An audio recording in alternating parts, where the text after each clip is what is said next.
Hello, everyone, and welcome to Descomplicando Inglês Jurídico's YouTube channel.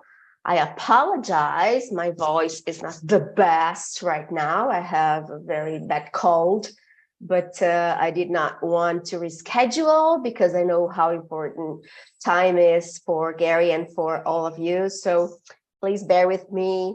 But anyway, so my name is Bruna Marchi. I'm the director and the owner of Descomplicando Inglês Jurídico, and this is the 10th live of the program that we called Descomplicando Talks.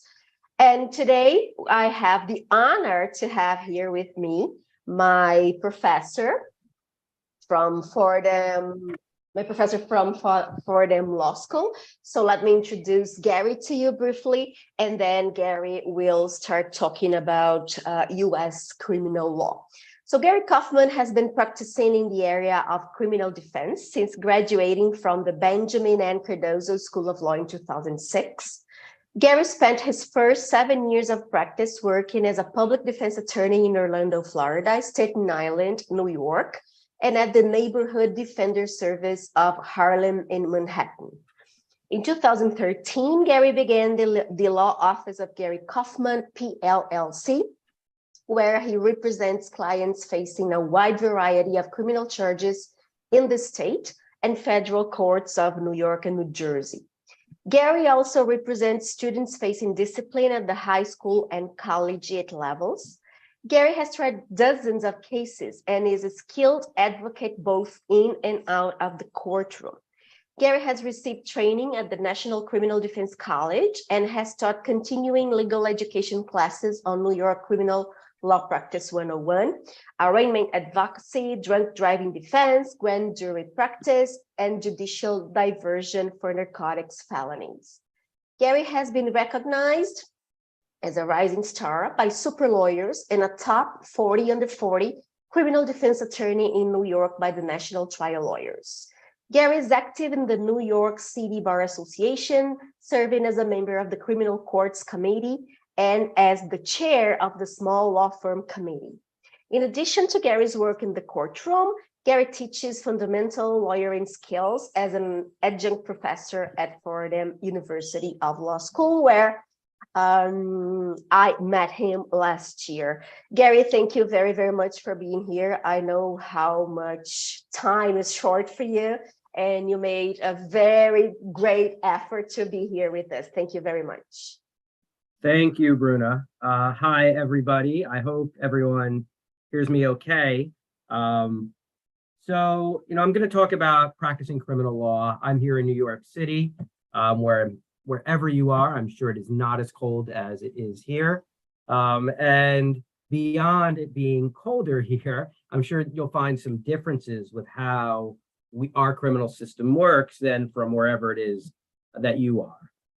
Our system is unique in the United States.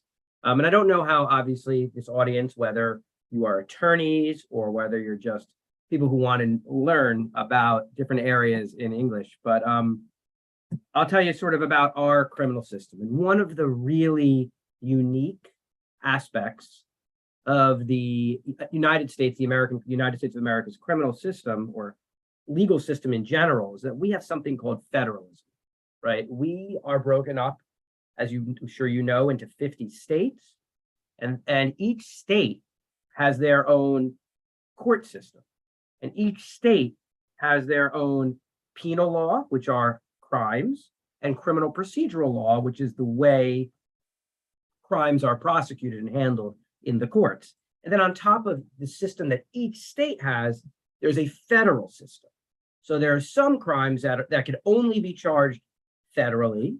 There are some crimes that can only be charged in the states, and there are some crimes that can be charged in either place. And I'll get to that in a moment. But one thing that's unique about our system is, for example, marijuana. Marijuana is legal at this point in about half of the states. It is not legal in about the other half of the states. It is still not legal federally, which creates a conflict, an issue. Where in Massachusetts, you can go into a store and purchase marijuana because it's legal there. But in theory, the federal government could prosecute you there for that same thing that is legal. Now, they don't do that. but they could. Another thing, if you've followed the news here, right? The states have very different laws on abortion. That's another example. And it used to be legal. That's where it kind of went the opposite way. It was legal everywhere nationally. So the Supreme Court of the United States just pulled that back. So now each individual state is making their own decisions. So there's another difference you have state by state on something that could be fully legal somewhere and could be prosecutable with very serious consequences in another location. The process is different. The way a case travels, the things that are necessary, that changes from state to state and in the federal system. And when I say federal system, Manhattan has, for example, New York City, one of the 5 boroughs of New York City, has its own criminal and Supreme Court where state offenses are prosecuted. 2 buildings over is the United States Federal Court for the Southern District of New York. It is prosecuting different crimes or some of the same. The majority of offenses are state offenses. To give you an example, in Manhattan, there are about 100,000 prosecutions a year in state court.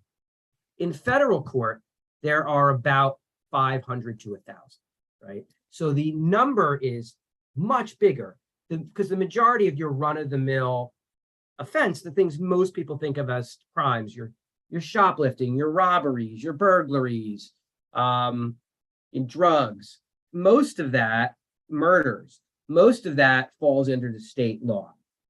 Federal offenses tend to be bigger offenses, conspiracies, and there needs to be, and so when I talk about sort of the difference, how the US system works, I'm going to try in some way to speak in generalities, right? Understanding that every state is different and the federal system is different. And to the extent that I focus on one or the other, it would be focusing more on New York and the federal system because that's where I practice. I do also practice in New Jersey, so I will maybe be able to chime in there as well, but I'm mostly going to focus on sort of the New York system and the federal system. So I think the best way to do this is to just explain sort of the process, the path of a criminal case.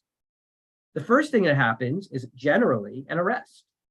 A crime happens, the police respond, they arrest someone, and then they're arrested, and then it is written up as a complaint. The complaint is a document that says what someone is charged with, so that when they go before the judge, they see the actual crimes and a brief description of what their alleged conduct was that makes out that crime, and something along the lines of what the elements, what the requirements are of that offense. Now, not everyone who comes in contact with the criminal justice system is arrested, right? For very minor things, people might get a summons. There's a ticket, drinking in the park after dark, public urination. Really small things, you get a ticket. And then there's something called a desk appearance ticket, which is somewhere between the two, where it's actually an arrest, but instead of the person just being held and then brought to court within a day or so, someone is brought to the precinct where the police are, arrested, and given a date to come to court in the future for what is called the arraignment, right? That is the beginning of the prosecution in court. So then, in order to arrest someone, you can't just arrest anyone, right? There's a probable cause requirement to arrest someone. So it can't just be, well, I think you committed a crime, so you can get arrested. The police have to have what is called probable cause, which is generally a standard that means more likely than not. It is a much lower standard to arrest someone than to convict them, right? In the United States, in order for someone to be convicted, they must be proven guilty beyond a reasonable doubt. That is not the case for arrest. Arrest simply requires probable cause. Now, the complaint, the charging document I talked about, in a misdemeanor, misdemeanors are offenses that we typically say, and this is the case in all the places I've practiced lower level offenses where the maximum penalty is less than 1 year. Those are misdemeanors. Now, as I said, we have a different system in different states. New Jersey calls them disorderly persons offenses, but the vast majority of states call them misdemeanors, as does the federal system. If you face more than a year, it is a felony. Except for New Jersey, they call those indictables or crimes. But everywhere else, they are called felonies. And so in a misdemeanor, the charging document is generally, the complaint is generally the charging document. Whatever that says, you get that complaint and you are charged, and then you fight the case. In a felony, the charging document is merely a placeholder. It says you've been arrested. This is what your charges are going to be. And we can hold you for some amount of time under this complaint. However, within a certain amount of time, we must get an indictment to move your case forward. And an indictment is when there's a grand jury, which is not a jury, not the people who decide at trial if you are guilty beyond a reasonable doubt, but usually a larger number of people. In New York, we have 24, and you only need half of them, 13, to say that there is probable cause. There's a reasonable likelihood that a felony was committed and by this person, and then their indictment that is voted out by the grand jury becomes the charging document that is used in the future. Now, when someone comes before arraignment, there's a question of bail at that first appearance, whether or not they should be held or whether or not they should be released. And then if they're released, under what conditions. Now, bail is not set in every case. In many cases in the state system, we use the term in New York, ROR, released on their own recognizance. They're simply told, this is your next court date, come. We don't need to put any conditions on you, come back to court on this date for your next court appearance. And you're expected to come to court on each and every court appearance. Sometimes there's something called supervised release, where you're released, but you're supposed to check in with this organization, and they remind you these are your court appearances. The whole purpose of bail in the state system in New York, and this is different in each place, is to make sure somebody comes back to court. That is the sole purpose in New York. In the federal system in New Jersey, there are dual purposes. Bail is supposed to be set in those systems to make sure there's a risk to mitigate the risk of flight, to make sure someone comes back to court. And then number two, to protect the community from danger, right? So someone who they think may be a danger to the community can be held on bail. That could be, those are two separate prongs. New York, as I said, only one. Now, bail is paid in different ways, right?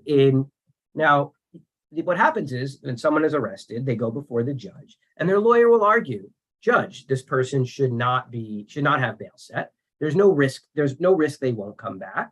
This is a case that we can win, and they have a lot of family here, so there's no risk of flight. They've lived in this area their whole life. Where someone, for example, has foreign ties, they're more likely to flee because they have a place to go. And in the federal system, you argue against dangerousness as well. Now, in the New Jersey, and in each system in New York, we had recently called bail reform. Not every offense is bail eligible. And when bail is set, it must be set at what is the least restrictive means to reasonably assure that a defendant will come back to court. And so only on bailable offenses then is that argued, and the judge can decide that, and that is most felonies are bailable and a couple of misdemeanors, but there are some non-violent felonies that are not. And on those offenses, the judge will set he can remand, which means you're just in, but that usually only happens on murders. Aside from that, there is cash bail, where if the person comes up with a certain amount of money, they can pay that money and then be released.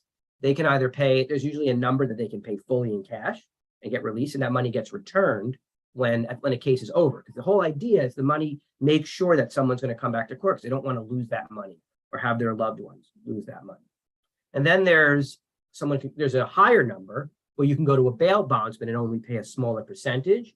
And these private businessmen, these bail bondsmen will pay the rest. And if you don't show up, your loved one doesn't show up, the person who posted the bail is on the hook for that money. And then there's something called a partially secured bond. Actually, I was dealing with this all day today with a client whose family was posting a partially secured bond where they'll pay 10% of the bail amount, and then they're on the hook for the rest if the person doesn't come back. Now, in the federal system, you're in or you're out. There's no actual requirement in the vast majority of time to actually post bail, but it's like the partially secured bond in New York, except there's no money down. Family members promise to pay a certain amount of money and the defendant if the defendant doesn't come back to court, and the federal government could garnish wages and do a whole lot to get that money. And if they do come back, they never collect. But that's just essentially a promissory note, a promise. But if that is not granted, in many federal offenses, it is not granted. The person is just simply held in jail throughout the case. And in New Jersey, very few cases are bailable, but when they are, it's often the person is held rather than being able to pay. Cash bail is not a big thing in New Jersey. So an indictment is required. So let's talk about I started talking about an indictment. Now, an indictment is required on a felony unless it's waived. Sometimes you may waive a felony and waive an indictment on a plea deal, right? Someone is going to say, I'm going to plead to a lesser offense. So instead of you indicting on the more serious offense, we'll agree to waive that indictment for this plea deal. And as I said before, an indictment is voted out by a grand jury. And the grand jury decides a probable cause standard. You don't need the entirety of the grand jury, simply the majority. And unlike a trial, the defense lawyer is not in the grand jury. The defendant does not get to know what is happening. There is a secret proceeding. However, in different locations, the rights differ. In New York State Court, the defendant has a right to testify in the grand jury, to tell their side of the story. Now, it is often a dangerous thing to do, because if a defendant testifies in the grand jury, there's a court reporter, and everything they say can be used against them later on. So if they testify again at trial slightly differently, then you better believe that a prosecutor would cross-examine them and use those inconsistencies to make them look dishonest. In New Jersey and in the federal system, the defendant has no such right to testify in the grand jury. Now, indictments don't always happen after the arrest, right? In the New York State system, if you are charged with a felony, you must be indicted within 6 months. But if you're being held in jail, you must be indicted within 6 days or you have to be released. In the federal system, it's 20 days, but can be extended to 30. And just to give you some examples. However, in the federal system, a very large amount of the time, and in the state system, some of the time, an indictment will happen before arrest. In the state system, we call this an NA or a silent indictment, because someone doesn't know, someone's out there living their life, not realizing that a grand jury is meeting, investigating crimes that that the government thinks they may have committed, and indicting them. And at that point, then people are arrested after they've already been indicted. And what indictment does, at least in New York and New Jersey, is it brings a case to the higher court, the court that handles felonies. In the federal system, 95% of offenses are felonies. There's very few misdemeanors in the federal system. And in the federal system, it is very common for an indictment to happen before an arrest. In the state system, it's much, much less common. The arrest usually comes first. And in that case, and usually when you have an indictment before an arrest, you're talking a large conspiracy, something that's been investigated for it's not an immediate reaction, right? Say there's a robbery, right? Cop finds out there's a robbery, they grab the person they think committed the robbery, and then a week later they get indicted. But that doesn't happen with an indictment beforehand. Indictment, say it could be a long drug conspiracy or a gang in the federal system, a gang or organized crime operation, and the police are investigating it, or the federal law enforcement is investigating it, and over time they listen to wiretaps, they create all this evidence, and then they start putting it in front of the grand jury, and then they vote out an indictment, and then they arrest like 20 people at once, all at once, and they call it a takedown. Take down, for example, a gang, and then their case will end up and begin from that point. When there is an arrest prior to indictment, the case basically starts over after the indictment. There's a new arraignment, person pleads not guilty again, and the case essentially starts over. Now, once the case starts moving, there's something we call next discovery. Discovery is what you are getting from the other side. The prosecution, for example, has an obligation and it's different in different places. In New York, we had what's called discovery reform, where the law was changed. They essentially have to give us everything in their file within like 30 days. And that's grand jury testimony, that's warrants. And warrants are a document signed by a judge saying there's probable cause to search an area. Police can't just go and search without probable cause. That is police records. Say you're talking about a DWI, that's the chemical test. Information about that, that's all discovery, and that's what's required to be turned over. In the federal system, you're not required to get as much. You're required to get what's called, they call Rule 16 discovery. That is, police records and scientific and expert reports, things along those lines, audio recordings.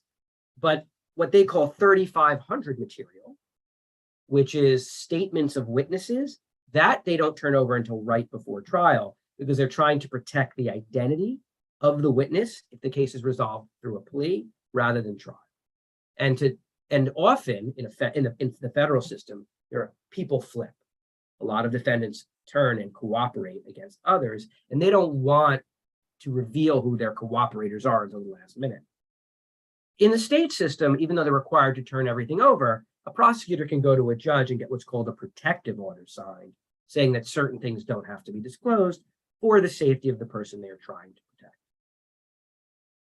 The defense also has an obligation, once discovery is turned over, to turn over our own discovery, but our obligation is often not as strict because we don't have to prove anything. It's the prosecution's burden. But we do have to turn over certain discovery within a time limit that's prescribed by law. In addition to discovery, every lawyer here, and this is a huge difference between the US system and the system in much of the world, is investigation. We are allowed to talk to witnesses as defense lawyers, to send out private investigators, to find people, to track people, to talk to people. It is our obligation to learn to subpoena surveillance video. So while we are getting discovery from the others, from the government, defense lawyers are also doing their own investigation as our prosecutors. They're continuing their investigation with law enforcement, and we are often with a private investigator. Witness interviewing is a skill, and some investigators are good at it and some are not, but it really, that way, I would always try to talk to a prosecution witness prior to them testifying against my client, so I know what they're going to say, so that I can be prepared to attack it. And that's how I do my job.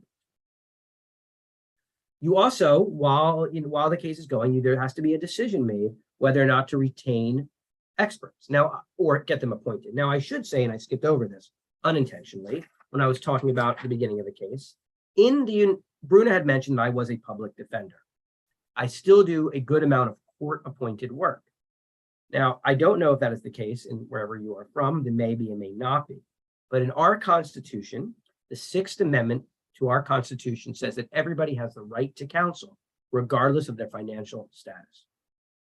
And then there was a Supreme Court case called Gideon versus Wainwright that said that counsel would have to be appointed to anyone who can't afford it. So anyone who doesn't have the money to hire a lawyer will get a lawyer at the beginning of their case. So there's always a lawyer on the case. Additionally, that includes the expenses to actually properly represent the person.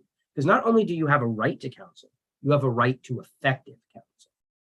So if my client often will have to hire an expert, but if I have an indigent client, meaning they cannot afford a lawyer, I can often then get the court to appoint an investigator, appoint an expert as well. And the court pays the expenses for that person, which for an expert could sometimes be pretty hefty. You have to decide if you're going to bring in an expert. And when would a defense lawyer, for example, bring an expert?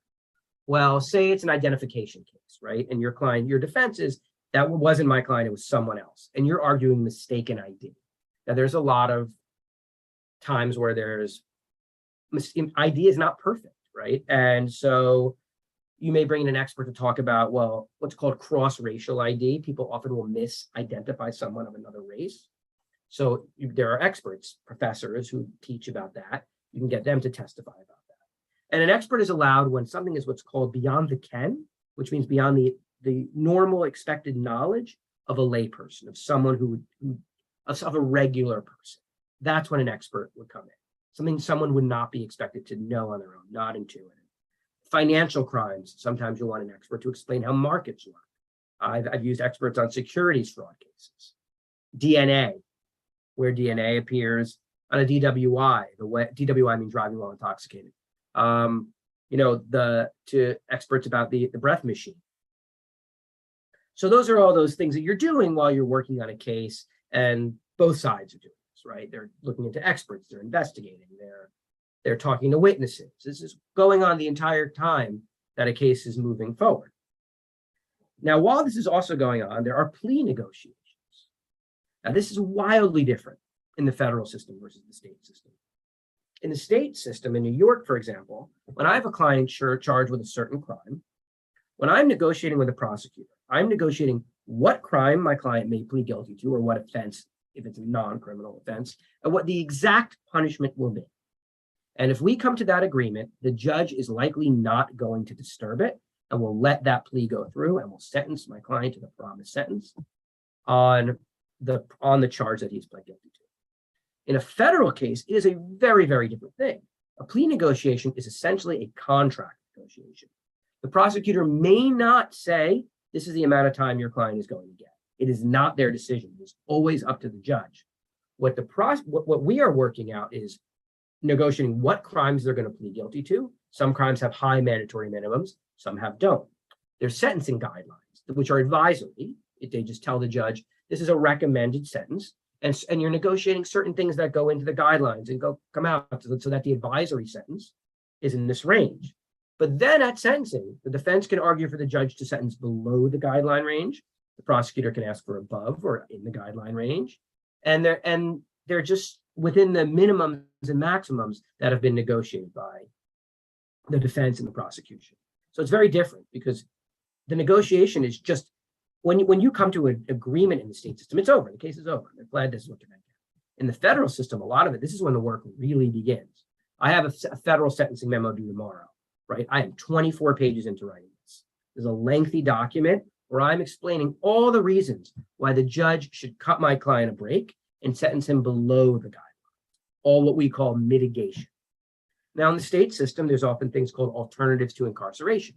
So if I have a client with mental health problems or drug problems, I could sometimes divert them from the regular criminal process that goes just towards plea or trial and sentence towards a program. And if they complete the program, maybe their case can go away, or they can get to a lesser sentence. And those are called problem-solving courts, or alternatives to incarceration. Now, while this is all going on, while this is going on, there is motion practice. Motion practice is when a lawyer asks the court to do something. What type of motions? Well, in New York, we have something called, for example, a map hearing. If we're saying the police searched a vehicle or searched an individual without probable cause, you need probable cause to search, then that can be what's called suppressed. We have something called the exclusionary rule in the United States. And the idea is, it'll encourage law enforcement to behave legally if they know that if they don't, the evidence they uncover is going to be excluded. It's not going to be admissible at trial. So a search without probable cause, we ask for a hearing for that. You can ask for a hearing for an identification, for a suggestive, as opposed to an honest identification procedure, for a stop without probable cause, and all of what's called the fruits, all of the results from the stop, everything that happens afterwards. If the police had no right to stop someone, anything they do afterwards is not admissible. A statement that is made in the United States, police can't just interrogate you and use it. If there's what's called custodial interrogation, where a reasonable person would not feel free to leave, and they are interrogated, which means the officer said something that is reasonably likely to elicit an incriminating response, then they must be read the Miranda rights, which means you have the right to remain silent. Anything you say can and will be used against you in a court of law. You have a right to an attorney. You have a right to have an attorney appointed to you before you speak to us. And then the person has to can waive those rights and talk. But if they don't, or if they've never read those rights, their statement is excluded. There's a bill of particulars. You can ask for a motion that the prosecution has to tell you more exactly about what the case. And there's various reasons where a case may put in a motion for a dismissal, that even if you believe everything the prosecution has alleged, it doesn't make out crime.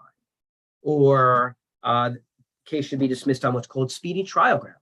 In the United States, there's a limited amount, prosecution can't keep you on the hook forever. There's what's called statutes of limitation, which means an offense, someone must be arrested and charged within a certain amount of time after an offense is committed. Then there's speedy trial. Once you're arrested, you must be brought to trial within a certain amount of time, right? And if you don't, then the case can be dismissed.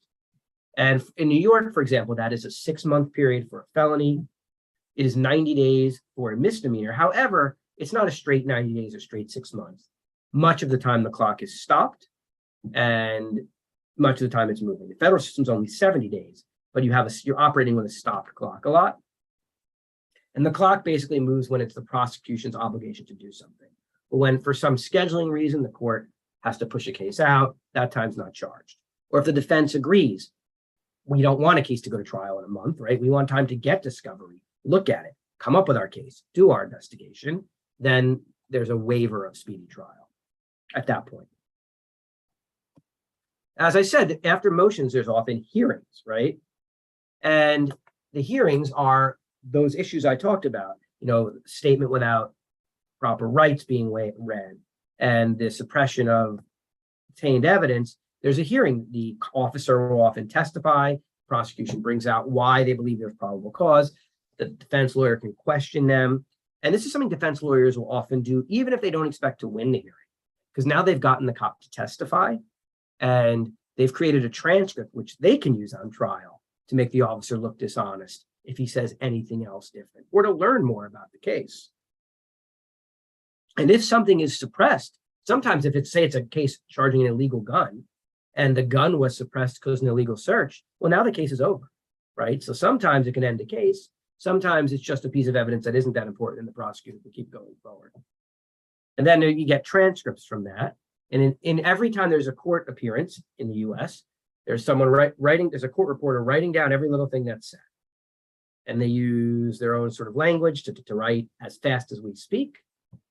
And you can get a transcript. In some places, there's just a recording that records the hearing, and then later it's transcribed. So those are regular hearings, but then there's also what's called motions in limine. Right before a trial, the lawyer can file further motions saying that certain evidence or certain questions shouldn't be allowed at trial because they're unduly suggestive, or often the term is more prejudicial than probative, that they really hurt the client, but they don't actually, it's not because they're proving a point. It's just like tainting a jury against a client. Let's talk about juries. So let's talk about trials. Trials are most of the time decided by a jury. That is members of the public who are sent a summons and told they have to appear in court at a certain date. And then they're put into a pool called the venire. We use French words for this for some reason, called the venire. And then there's a process called voir dire, where in the federal system and in New Jersey, just the judge speaks to the jurors, potential jurors. In New York, the lawyers do as well and ask them questions. And that determines who's going to sit on the jury. Now, in order to convict someone of a crime in the United States, the prosecution has the burden. The defense has to prove nothing. It is the burden of the side prosecuting, the government, to prove a person committed every element of the offense beyond a reasonable doubt. That is their burden. If they fail on a single element, if there is reasonable doubt, which means there's a reasonable likelihood it didn't happen, as to any single element, then a jury is supposed to acquit, which is find someone not guilty. The jury doesn't have to find someone innocent, it just has to find them not guilty, because it is, once again, the government's burden. A client does not have to testify at trial. The Fifth Amendment to our Constitution says someone cannot be compelled to be a witness against themselves. So that's the protection against self-incrimination. So if you watch a US movie or you hear the news and you hear about someone pleading the fifth means they're deciding not to testify. And the jury is instructed that it cannot be used against a defendant, that they do not testify. This is different than in a civil proceeding. In a civil proceeding where parties are suing each other, if someone doesn't testify, it can be used against them. Now, the trial process. First, there's the voir dire. I talked about the jury selection. It's attorney-led in New York State Court, judge-led in New Jersey Federal Court. The jury makeup must be a fair cross-section of the community. You cannot deliberately exclude someone on the basis of race, right? That there was a Supreme Court case called Batson that said that. And if the other side, like I've noticed the prosecutors striking my jurors, people I'd want on my jury potentially who are people of color, and it seems like that's all they're striking, I could ask for what's called a race neutral reason why they are striking that person. And they have to explain it. Now, when I say strike, what do I mean by that? When we're picking juries, each side gets an unlimited amount of what's called cause challenges, reasons why a juror cannot be fair. They said something in the questioning that shows that they cannot be fair, they can be kicked off the jury. Now, each side also gets a certain number depending on the charge of what's called peremptory challenges, where you can kick anyone off for any reason, essentially aside from race. And so that is when we talk about the Batson challenges. And then ultimately you get to your jury. For federal cases, for felonies, it's 12 people. In most places, Florida is actually only 6, except for murders. Misdemeanors are 6 in New York. In New Jersey, misdemeanors are actually judge trials. There is no jury, it's just done by a judge. And then there's alternate jurors, a couple who don't get to actually deliberate unless for some reason some of the other jurors can't serve. And then the alternate juror who still watches the trial will take their place as a deliberating jury. That means a juror who will decide at the end whether to convict or not. After the jury is selected, then there's opening statements. The defense explains, and that's where each side explains their story, their theory of what happened. The prosecution puts out what they expect to prove at trial. The defense, if they wish, may open, I always do, but the defense doesn't have to, because once again, the defense has no obligation to prove anything. But often if the defense comes out, they want to tell their story, their theory of innocence. And then the prosecution puts on their case. They put on their witnesses, and when they question their witnesses, they do what's called direct examination. In direct examination, it's only open-ended question. Who, what, when, where, why, and describe. They're not allowed to put words into the witness's mouth. However, when I question the prosecution's witnesses, I can cross-examine. That means I'm allowed to ask leading questions. You were at the store, right? And when you were there, it was dark, so you actually couldn't really see what was going on, right? I'm allowed to put words in their mouth, basically. They can say yes or no, but I don't have to ask the open-ended question. I can be the star of that show and try to steer them to what I want them to say. However, when I put on witnesses as a defense case, I'm only allowed to ask direct exam questions, the open-ended questions, and the prosecutor may cross-examine. Now, in many cases, the defense does not put on a case, does not put on witnesses, does not have their client testify, and simply attacks the prosecution's case as not having been proven beyond a reasonable doubt. However, so it's a choice that a defense lawyer needs to make in every case, whether or not they will actually put on a case. Why would they maybe not do that? If you do that, sometimes it takes the jury out of, did the prosecution prove their case, to who do I believe more, right? And you don't always want to do that, but if you have a compelling story to tell, sometimes it is good to. Now, after the prosecution has put on their case and the defense has put on theirs, there's often more motions that are made. The defense lawyer may put in a motion saying, no reasonable jury could find my client guilty, so the judge, you should just dismiss the case now.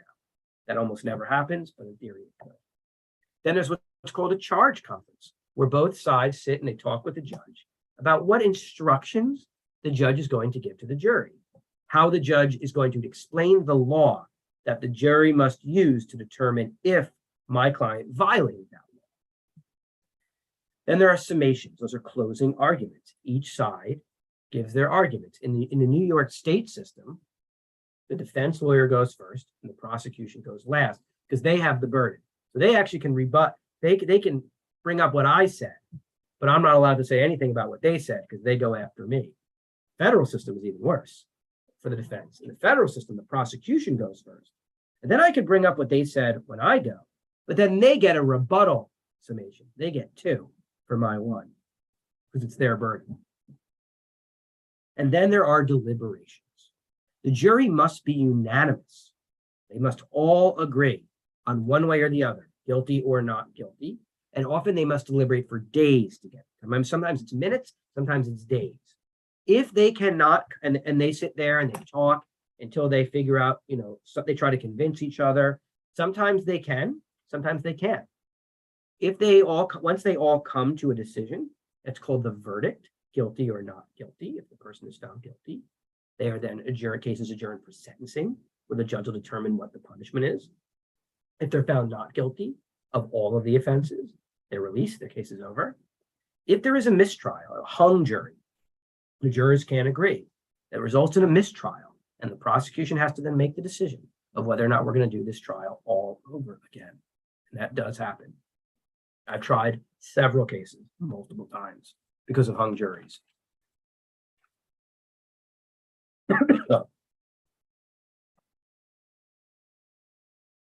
Now, the sentence is different based on a plea or a trial. In the state system, after a plea, as I said before, you know exactly what your client's going to get. You've negotiated it. But after a trial, it's up to the judge. And then there's arguments from both sides about what the sentence should be. In the federal system, as I said, there are guidelines. There's a reduction in guidelines for a plea by what's called 3 levels. And the levels are applied. The federal guidelines have sort of 2-axis chart. One is levels based on what the statute says, different offenses and aspects of the offense are. And on the top is the criminal history, the person's record. And the two come together, and that says the kind of sentence that the guidelines are recommending. There is a 3-level reduction for a plea, usually in the federal system. It could be 2. There are certain mandatory minimums where the judge does not have the authority to sentence below based on what that specific law says. And in the federal system, both parties write detailed, as I said, sentencing memorandum explaining why their sentence that they're requesting is reasonable. Often I will use social workers or mitigation experts, psychiatrists, psychologists to add to my memo to tell the judge, look, this is the background information that explains who this person is, how this happened, why you should cut that person. And the judge is allowed to consider it. The death penalty. Now, we are one of the few Western countries that still has the death penalty. Much of the United States does not. New York does not have the death penalty for state offenses. However, the federal system does. So I can have a client arrested in New York for a murder. And if he's arrested in the state system, he knows the death penalty is not on the table. It's not legal in New York. However, if he is charged by the federal authorities, he could potentially be facing the death penalty. The death penalty, and then some states have it. The death penalty can only be used on murder. No other offense is death penalty eligible. And there's a separate jury verdict on the death penalty. So a jury who convicts someone of a death eligible offense, if the prosecution is seeking the death penalty, that jury must also then deliberate on whether that penalty should occur. This just happened, got a lot of attention in the United States. There was a mass shooting of a high school in Parkland, Florida. And there was just a trial. The individual who killed 17 students, he pled guilty, but there was a trial into whether or not he should receive the death penalty or life in prison. And he ultimately got life in prison because only 10 of the 12 jurors thought he should get the death penalty. And it has to be, once again, unanimous. And if there's a death penalty case, you need a death qualified juror. Not everyone could sentence someone to death. I, for example, would never feel comfortable sentencing someone to death. It's my own personal beliefs. So I would never be picked to sit on a deaf qualified jury. However, that makes the whole case harder for a defense lawyer because people who are usually deemed deaf qualified tend to be more pro-prosecution, anti-defense. Then there are what's after a conviction, there's post-trial motions saying these things happened wrong in the trial. We should be granted another trial. And then there's what's called the appeal. If someone is convicted in a federal system, the trial court is called the district court. Then you can, if your client is convicted, you can then appeal to the higher court, the appellate court, which is called the circuit court, which determines if only, and this is not, issues of fact are decided solely in the trial court. Issues of law that affected the outcome of the case, that is what is appealed to the circuit. And then if you're not satisfied with the circuit's decision, you can seek what's called certiorari or cert in the United States Supreme Court, but they only take like 1% of cases of writs of cert that are filed to them. State thing too is there's the state trial court. Then in New York, for example, there's the appellate division, which is where the first appeal goes, and then the Court of Appeals. Then after the Court of Appeals, you can seek what's called habeas in the federal system if there's a federal issue, and then that could still make its way to the Supreme Court. In an appeal, the court either affirms the conviction, saying the conviction can stand, or they remand the case back either for a new trial or to fix something. There's in appeals in this country, it's not like a new trial. I know the Italian system, for example, you basically get a second trial. That is not the case in the US system. It is just a legal argument. It's done on briefs, written briefs, and then an oral argument, which only lasts about a half hour, where the judges ask questions and you respond based on legal arguments as to why there was an error in the lower court that this court should fix. That gets me to right about 45 minutes. That explains the US legal system, I think, beginning to end. So if anyone has any questions, I'd certainly be happy to answer them. Thank you, Gary. You just summarized the US criminal system in 45 minutes, and I felt like you were telling us a story. So I was picturing, someone going through the justice system. So the way you structured it was really interesting. Thank you very much. There's someone here, Ronaldo from New Jersey. He says, I'm loving it, extremely useful for my test, probably an interpreter's test. So I love interpreters. I use them all the time. Oh, cool. Okay, so he must be seeking to be certified, and he says it is extremely helpful. He says it was amazing. Gary, I do have two questions for you. Sure. Number one, the abortion thing is all over the place, and it's a mess, I guess, for you guys too. So is that true that in Texas, for example, abortion is 100% prohibited, even if a woman has been raped? So I believe Texas is after 6 weeks, which many women don't know they're pregnant. But it's after 6 weeks in Texas. And I believe there are no exceptions for rape or incest in Texas. Some states have exceptions. In New York, it's fully lawful up until, I think, 24 weeks, for any reason, right? So you have huge differences, and they are often, based on, if you look at it in a map of American elections, US elections. I should never say the word American when I'm talking to South Americans, because you also are American. But, we should, if you look at the US election map is always, they put blue for states where Democrats tend to win. That's it's our more left-leaning political party, and red in states where Republicans win typically, which are our more conservative political party. And those Republican states tend to be much more anti-abortion, and the Democratic states like New York tend to be much more what we call pro-choice, or pro the ability to make the choice to have an abortion. So you tend to see a huge difference from state by state. And some states have outlawed it outright for all purposes. And some states like New York, you can have it for any reason up until 2020. But let's say a woman was raped in Texas and she wants an abortion. She's 8 weeks pregnant, when she finds out that she's pregnant, whatever, is it lawful for her to travel to New York and get an abortion? It is now. Right now it is.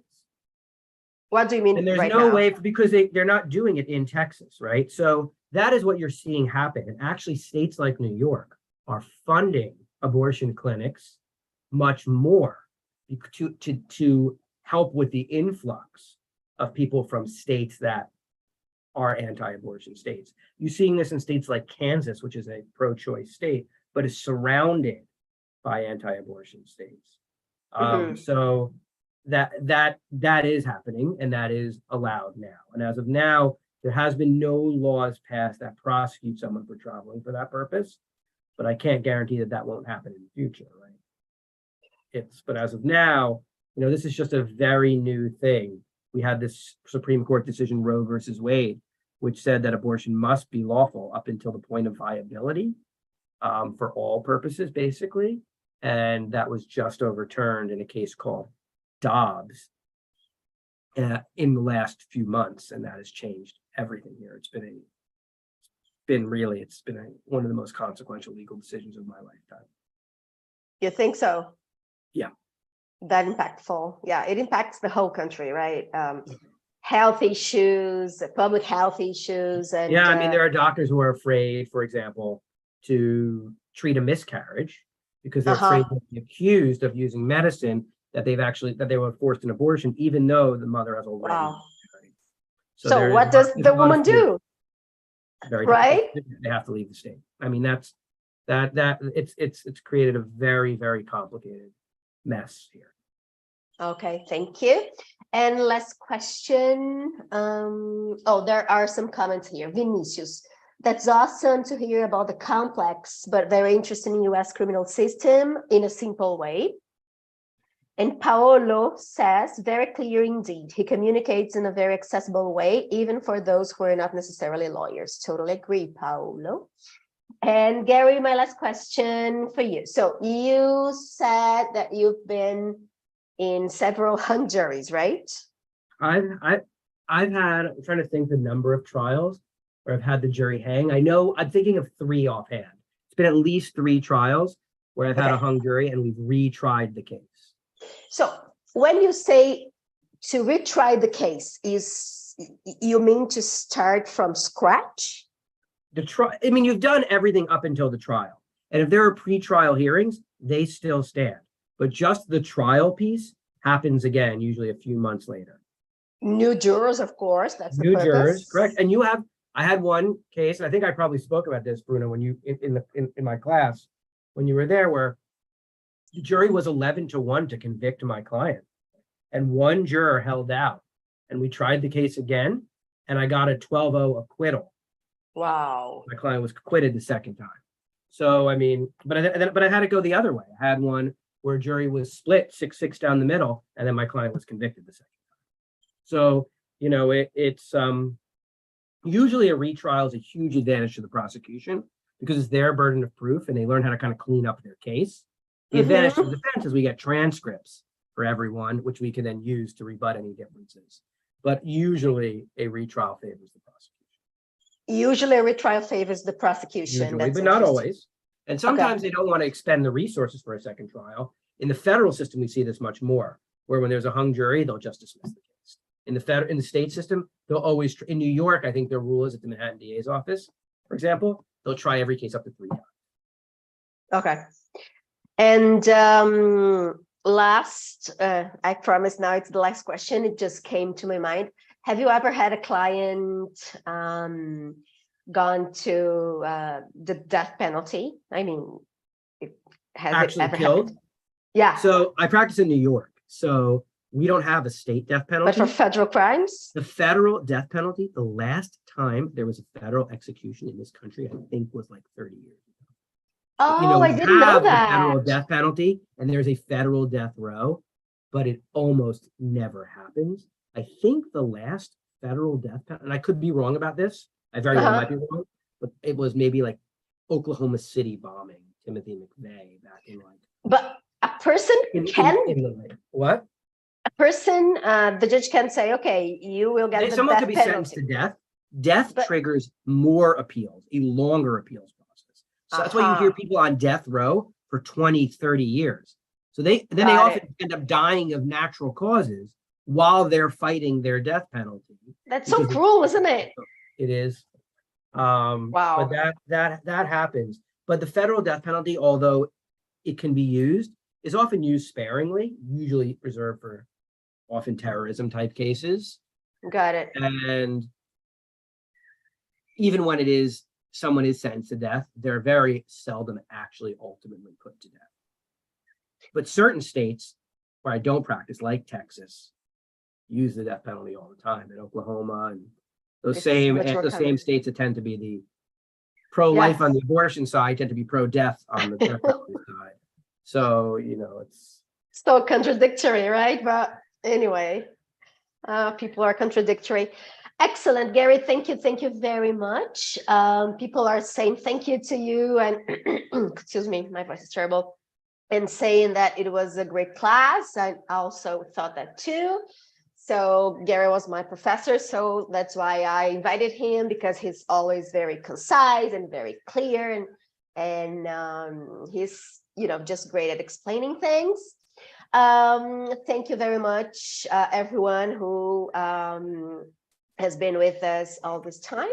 And Gary, I hope to talk to you soon, and I'll invite you to other events. great. Good to talk to you all. Thank you.